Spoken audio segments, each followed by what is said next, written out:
Hallo, heute wollte ich Ihnen zeigen, wie man Pfaff Classic Style 1525 einfädelt, wie man die aufspult und ein paar Programme auszuprobieren.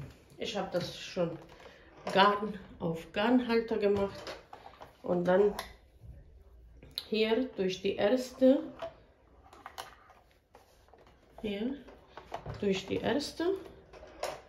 reingezogen, dann auf die zweite, hinten, hier drunter und dann aufspulen. Man drückt dann die Aufspule rechts und dann wird aufgespult. Aber es gibt noch eine, hier, Rad im Rad. Wenn man rechts dreht, es ist zu, wenn man aufmacht, es ist bereit zum Aufspulen. Dann stellt man die Spule da drauf rein und aufspult. Wenn Aufspulen fertig ist, wieder Draht drehen, es ist zu und dann kann man einfädeln. Hier bei dieser Nähmaschine, Sie können auch von zweite Garnrollhalter aufspulen, also Garn drauf, dann kommt hier die erste Loch rein, dann durch die zweite und dann weiterhin. Das kann man auch machen. Wie man die aufspult, einfädelt, man nimmt Garn durch die erste. Jetzt muss ich wieder hier durch erste, dann hier zweite, dann nach unten, also Füßchen immer hoch, dann hier drunter. Jetzt mache ich die Kamera ein bisschen. So. Also hier unter diese, dann hier von links auf rechts um diese Garnrollenführung, nicht Rolle, über die Nadel und dann in Nadel rein. Bei dieser Nähmaschine leider gibt es keine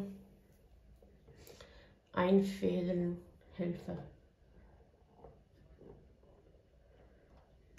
was richtig schade ist, weil sonst ist alles perfekt. So, dann obere Garn ist fertig. Jetzt machen wir unten hier aufmachen und dann haben wir hier eine Spule mit Garn, aber wir nehmen die gleiche.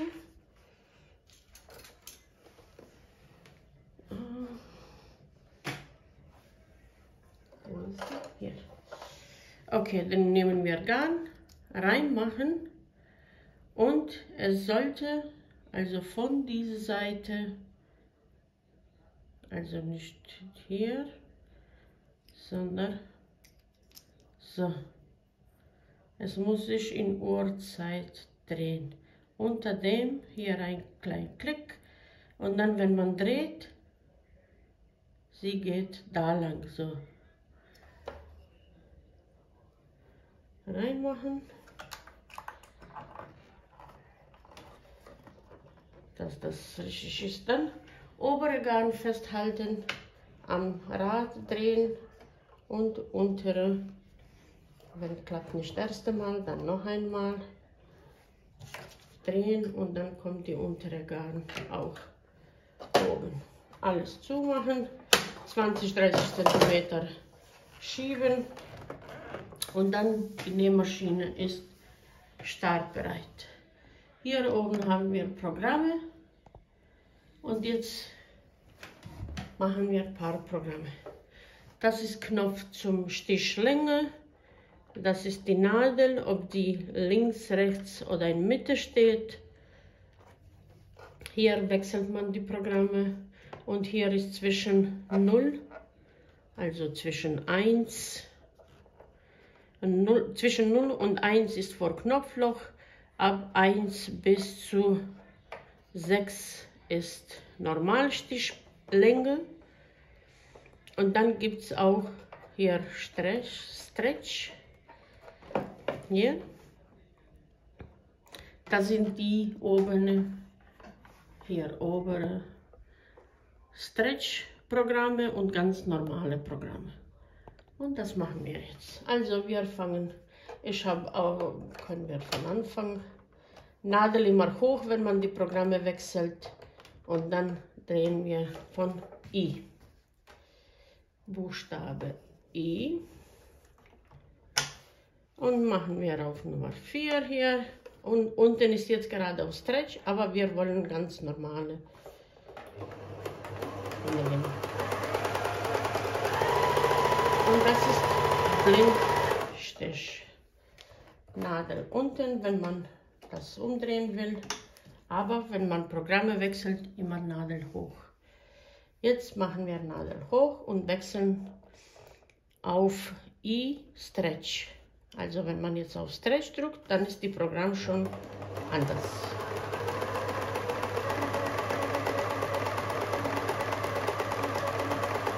Diese Nähmaschine hat auch diese ITD, also obere Transport. Das kann man benutzen, wenn die Füßchen dafür geeignet ist. Also Fuß muss hinten eine offene Stelle haben, dass man das dann runter macht. So. Das war auch I normal, I Buchstabe, aber auf Stretch. Jetzt machen wir Nadel hoch, dann machen wir auf H. Erstmal H Stretch, dann sieht so aus.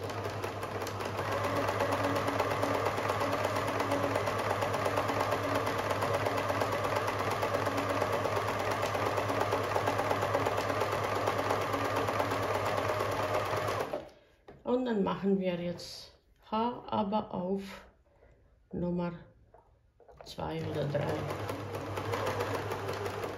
Dann Nadel unten.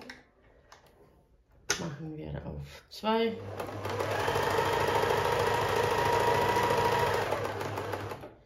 So sieht das dann aus. So und so. Das ist zwischen Stretch und normal nähen. Also Nadel hoch. Jetzt machen wir auf G. Und G auf 2. Sieht so aus. Nadel hoch. Dann machen wir G auf 5. Sehen Sie, wie das schnell läuft. Also es ist zu... Vielleicht vor Heften wäre nicht schlecht. Machen wir G-Stretch. Und G-Stretch sieht dann ganz anders aus.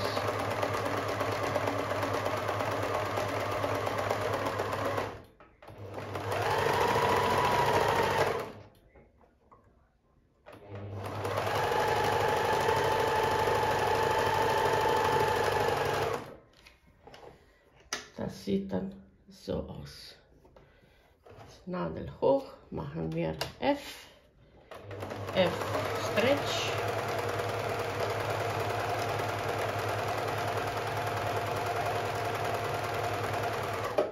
Und dann Nadel unten. Also ich mache alles mit einem Nähfuß, weil sie ist für viele geeignet. Dann machen wir F auf ganz normal. Beispiel auf 3 oder auf 1 und dann sieht das so aus.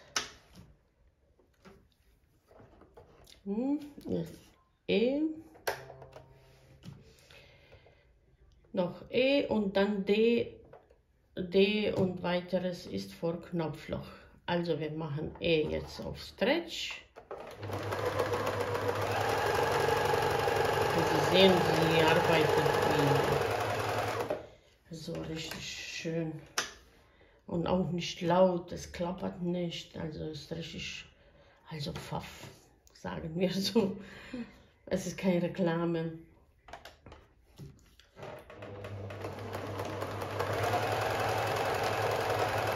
Aber man merkt schon Unterschiede zwischen den Nähmaschinen. So, das war E-Stretch. Machen wir noch E2.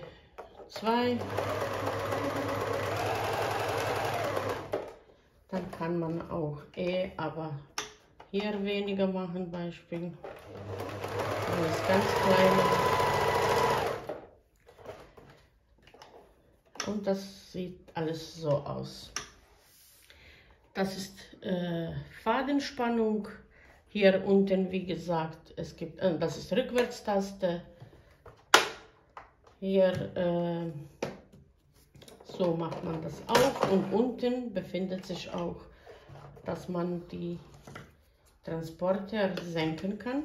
Hier gibt es eine Schiebedings und da kann man die Transporter runter machen, wenn man sticken will.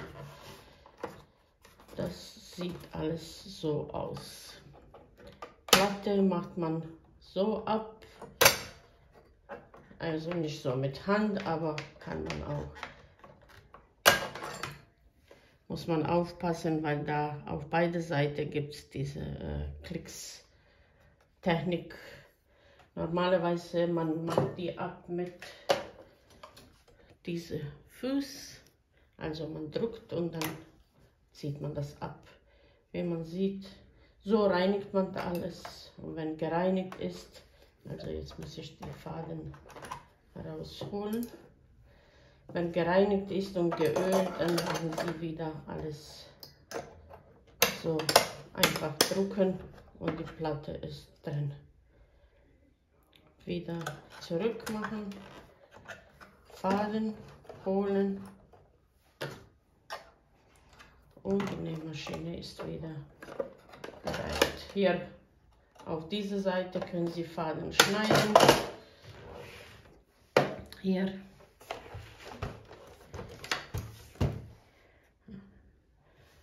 Von hinten gibt es nicht vieles zu sehen.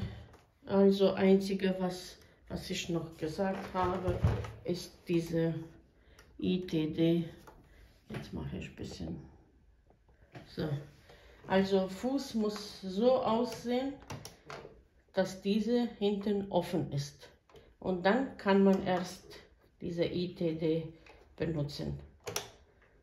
Also dann macht man das hier runter und dann, es ist einfacher für bestimmte Stoff das zu, und die Nähmaschine ist richtig schwer. Also dann wird schneller und beide gleichzeitig transportiert. Stoff wird gleichzeitig transportiert. Auch von unten und von oben. Weil dann bewegt sich diese Teil und hilft Stoff besser und gleichmäßiger zu transportieren. Das ist eine große Hilfe bei bestimmten Stoffen. Ja, und was wollte ich noch sagen? Also das kann man auch abmachen. Hier drinnen befindet sich auch meistens Zubehör, wenn man Zubehör hat. Und bei Fadenspannung, also obere Fadenspannung, die zeigen, das sollte auf 5 sein. Aber es gibt manchmal Fälle, dass man auch weniger oder größere Fadenspannung machen kann oder soll. Rückwärtstaste und dann, wie gesagt, da drinnen ist dieser Knopf, was man, also noch Rad im Rad, wenn man das links dreht, dann wird aufgespult und die Nadel wird ausgeschlossen, aber wird aufgespult. Wenn zu ist, dann ist Nadel wieder aktiviert. Auch wenn Sie das vergessen zu bringen, es wird weiterhin gearbeitet. Nur wenn Sie das bewegen, dann ist alles. Ja, es gibt noch, wie gesagt, zum Knopfloch. Bei Knopfloch benutzt man diesen Fuß und ich glaube, das mache ich ein extra Video, weil ich habe selber noch nicht ausprobiert und wenn ich sicherer bin, wie das läuft, wie das richtig funktioniert, dann zeige ich Ihnen. Aber hier oben, wie man sieht, es zeigt, welcher Fuß benutzt man und hier auf die erste Teil ist A5, B5 ist gezeigt, wie man die Knopfloch macht. Liebe Grüße, bis zum nächsten Mal.